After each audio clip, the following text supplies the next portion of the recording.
There's a certain amount of processor space that everything around you is fighting for, right? That mind space. You're like a computer, and we all have our limits. Too much, and then we get that rainbow or wheel of death or blue screen of death, right? And so we want to try to practice so that we can avoid this from happening. As the saying says, don't just practice. It's not just practice makes perfect, but perfect practice makes perfect. And it's not just practice till you can get it right, but it's practice until you can't get it wrong. Hello, what's happening, everyone? William Johnson here, and this is another vlog, another percussion tutorial, only without percussion. Anyways, I just wanted to share a couple thoughts briefly, just a couple minutes with you. But before I get into any of that, I suppose I should address or at least mention the elephant in the room. And no, not the Bruce Lee shirt, but the haircut. I can go into why in the world I buzzed it, but you know, every year or so, or once a year, every couple years, I end up just buzzing my head. So anyways, there's a reason. Basically, I didn't like that way my haircut was going, and as I was cutting my hair, so I was like, whatever, I'll just cut it. So anyways, be that as it may, here I am, here we are, here's Bruce Lee, here's me. Okay, that was really corny, that was really bad, but anyways, I don't think I'm gonna edit it. So anyhow, a couple thoughts I had. I've been thinking a lot lately about just the basic foundation of being a musician, being a percussionist, and really this has to do with anything that you do professionally, or anything that you do as a hobby that you want to get better at. I often get asked questions about who to listen to, or percussionists to listen to, different things to work on, and recently a wonderful YouTuber asked me about some percussionists to listen to, and I thought that would be a great content of a video in and of itself, although I have talked about this in separate videos in the past, and I'm going to add a little link to a resource, a couple videos that I did in the past. But this led me down this train of thoughts that I had, and recently I came across this really cool video of a video interview of Todd McFarlane. Now, if you're not familiar with Todd McFarlane, he is probably most widely known for Spawn, the creator, the comic book character. But I remember growing up as a teenager, anyways, in the 90s, collecting comic books. If there was a comic book and the cover artwork was done by Todd McFarlane, well, I mean, it was just a no-brainer. That's what you got. I mean, he was one of the pioneers for that generation, for my generation of coming up, of what cool was, of what contemporary was in the comic book art world. And so anyhow, I was watching an interview that he gave, and a couple things he said really lit a fire in my mind, confirmation, inspiration, encouragement of a couple things that I've spoken about, and I thought would be really cool just to mention here, as in terms of percussionists to listen to, things to get better as far as playing the cajon or the djembe. Now, prior to this, I was doing some percussion tutorials on hybrid percussion, on playing in a hybrid situation, and I'm going to get back to that actually this week. So, but before I get to that, I just wanted to mention a couple things that Todd McFarlane mentioned in his interview that I thought was so poignant for this context. However, I'm going to still add at the end of this video just a couple percussionists to listen to. I may mention in brief, but I'll write down in the details. So go in the description and you'll see I'll write down a few names and perhaps a couple songs more in detail that you can check out. Anyhow, in this interview, it's on Complex, I believe is the YouTube site. So if you go on YouTube and you type in Complex interview with Todd McFarlane, it should pop up, and he's sitting at this large, what looks like an iPad, a digital screen, and he's drawing, and on the other side is a gentleman who's interviewing him. And if you've seen this interview already, then that's awesome. It's a really cool interview. It's really more about business than anything else. But anyhow, he mentions how when he was coming up, drawing, or really before he started, well, he was already drawing. He was the classic, best artist in the class, but always doodling. He was a talented artist, but there really wasn't much structure. There was no direction. He just doodled whatever he doodled. He sketched whatever he sketched. So I imagine that could have been anything from a dog to a tree, but basically just loved doing it to do it. And he started reading comic books. And when he started reading comic books, that's when he got inspiration as to direction. That's what he wanted to do. He wanted to draw comic books like the comic books that he was reading, the art like he was seeing, that was coming off of the pages that he was looking at and reading. And here's what really grabbed me, and I love this kind of stuff, is Todd McFarlane mentioned that he said to himself, I want to learn how to do that. I want to learn how to draw like that. And so the way he started is he would just draw one body part a week. So he would just draw a forearm for a whole week, nothing but the forearm. And basically then the next week he would draw maybe the hand, then the elbow, or the different parts of the body part. And what he said is that he was basically teaching himself anatomy. And so as he would draw the body part, the idea was, as he's piecing these body parts together, eventually he could make them move. If I can master how to draw the forearm, then I can master later on, I can manipulate the forearm to be in a different direction so that he could have control over his characters on paper. Herein lies my point, the rub. Often I've had in the past where students would learn a rhythm and then say, oh, I need another beat, or, well, how would I play this particular rhythm in this context, or in this genre, or in this song? Well, here's the thing, and I've said this before, and it's very important, and it's something that I continue to try to work to, and aspire to myself as well. Mastering a rhythm has I want to say an equation, but there's something that we want to shoot for when we learn something, before we start learning something else. We want to have some type of standard to check ourselves, to a reference, to be accountable before we move on to something else, so that we know we really learned it.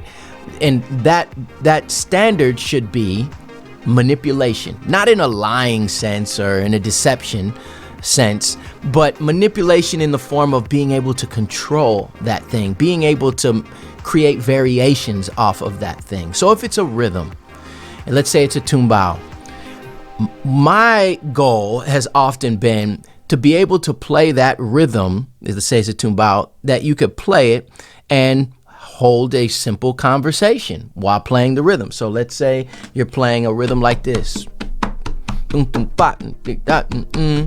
your friend comes in and asks you for a cup of water. Are you thirsty? And you go, oh yeah, I would like some water, please.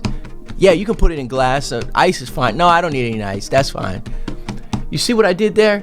I mean, it wasn't the greatest sound in the world, but I was able to keep that rhythm and the tempo while still doing something else, having another conversation, or, even if I was doing it with one hand, being able to, pick something up. This is one way of knowing how that you have the rhythm mastered. Now, we never truly master anything. I suppose it's ironic or coincidental or serendipitous that I have a Bruce Lee shirt on talking about mastery, but we never truly master something. We're always learning, right? But it's good to have a standard. And this type of standard is good because when you're on a stage, when you're in a real playing position, situation, whether it's in the studio or on stage live, you have all of these other things that are happening. You have a certain level of anxiety or nervousness or jitters, or I should say, even if you don't have any of that, a certain amount of pressure. There's a certain amount of processor space that everything around you is fighting for, right? That mind space. You're like a computer. And we all have our limits. Too much, and then we get that rainbow or wheel of death or blue screen of death, right? And so we want to try to practice so that we can avoid this from happening. As the saying says, don't just practice. It's not just practice makes perfect, but perfect practice makes perfect. And it's not just practice till you can get it right, but it's practice until you can't get it wrong, right? And when we're able to learn a rhythm like that before we move on to another rhythm, then we can be in a position where, say, I learned that one rhythm. Now I want to try to experiment changing the rhythm. Maybe just playing the two open notes at the end, but keeping the pulse the same, keeping the tempo the same. If this is the pulse, 1, 2, 3, 4, boom, dip, bop, boom, boom. Now I'm just playing the two open notes. What if I have 3 drums? Maybe I'll just play the 2 open notes on one of the drums. Maybe I'll divvy the 2 open notes between 2 different drums. Boom, boom. So now I'm taking that tumbao, that rhythm, and I'm making it my own. So now this is where the fundamentals, like in athleticism, in athletics, in the athletic world, or let's say the boxing world, the martial arts world, basketball, football, a lot of what we do also comes down to footwork. And footwork is used synonymously, metaphorically, for fundamentals and technique. The great Kobe Bryant, who recently passed, is such a tragic event for all that are involved, and our prayers go out to the families.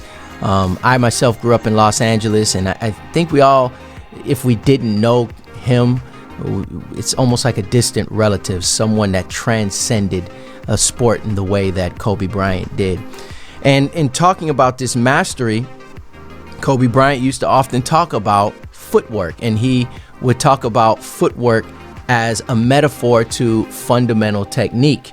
Well, there is a plethora of rhythms when you talk about being a musician that you can learn. And we're in such an awesome time where you can go on all these YouTube channels all over the internet, order DVDs. I mean, really, there's no dearth of information. There's no lack of information. If you don't vibe or gel with a certain teacher online, you can probably find another one.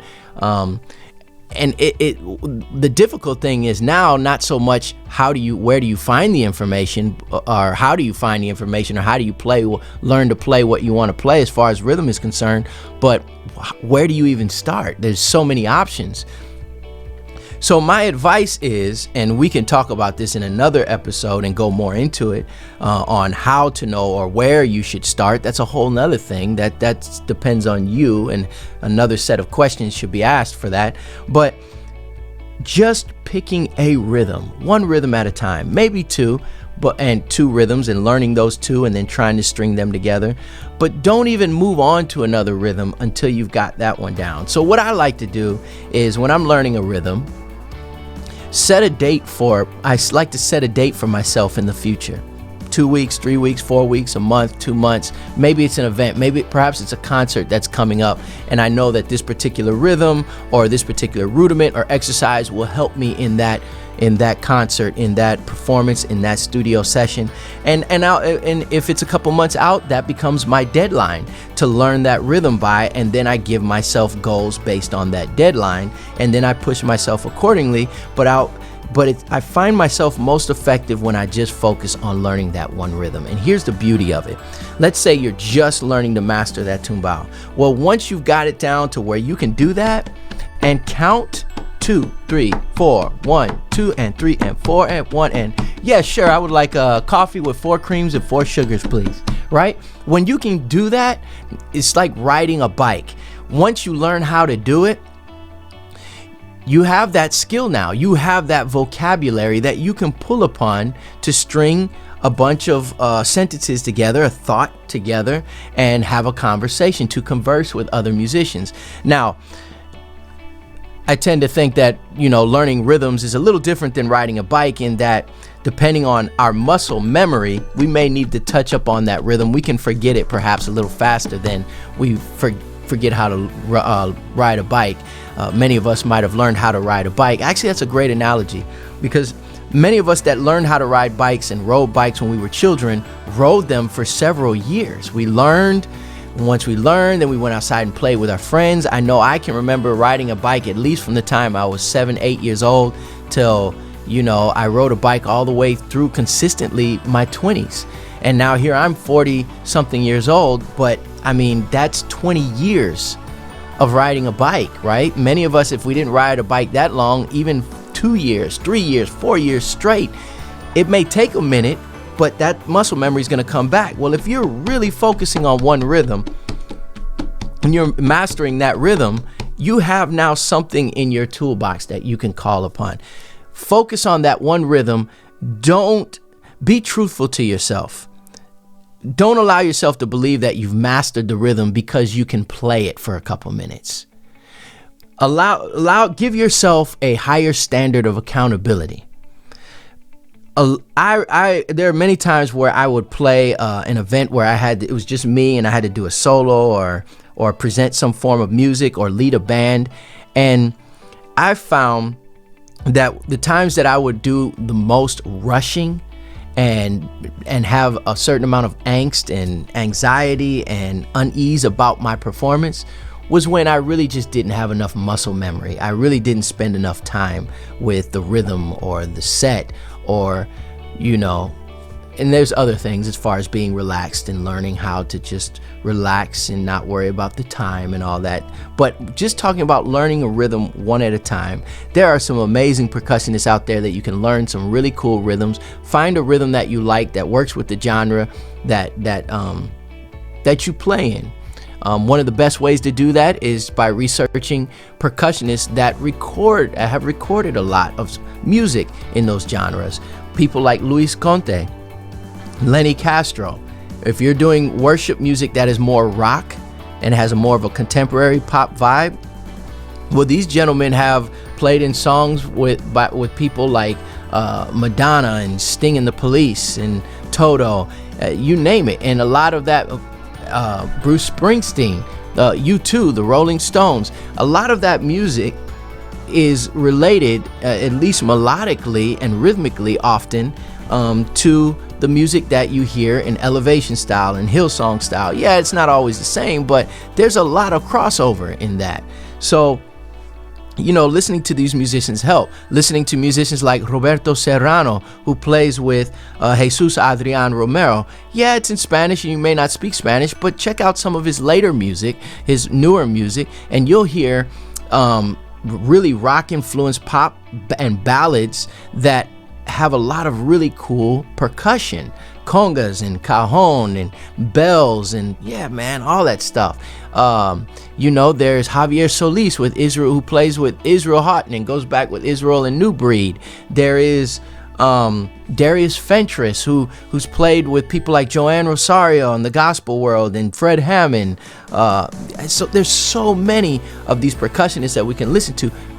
And then there's YouTubers like my friend Eric Perez, who has amazing tutorials on all these really cool rhythms and variations of rhythms. Find a rhythm that's really cool. Pick a deadline out in the future somewhere, maybe a month, 2 months, and say, I'm just going to learn how to play this one rhythm. Give yourself space, discipline to just learn that one rhythm. And once you learn that one rhythm, learn another rhythm. And here's a cool thing to do. Once you've got 2 rhythms, maybe 3, but let's just say 2 rhythms, play a couple bars of the one rhythm, and then on the one of the next, start the next rhythm. So 1, 2, 3, 4. Let's say I'm just playing a tumbao, and then I might play a 6/8 rhythm. So I can put these 2 together. Let's play one for 2 bars, right? Or 8 times, and the other, right? 1, 2, 3, 4 again, tumbao, 3. Now 6/8. Again, tumbao. Again, 3, now 6/8. Tumbao. But you see how I put those together? Give yourself that kind of challenge. Now put the rhythms together. Then experiment like I mentioned before. Take some of the notes out. Have a metronome going. Doop, doop, doop, doop, doop, doop. I was going to use my metronome here. Doop, do, do, do. 1, 2, 3, 4. Then just play that part of the rhythm. Do, do, do, do, do, do, do, do, do, do, do. Don't play the other part. That's actually a good way to learn a rhythm. But that's another thing.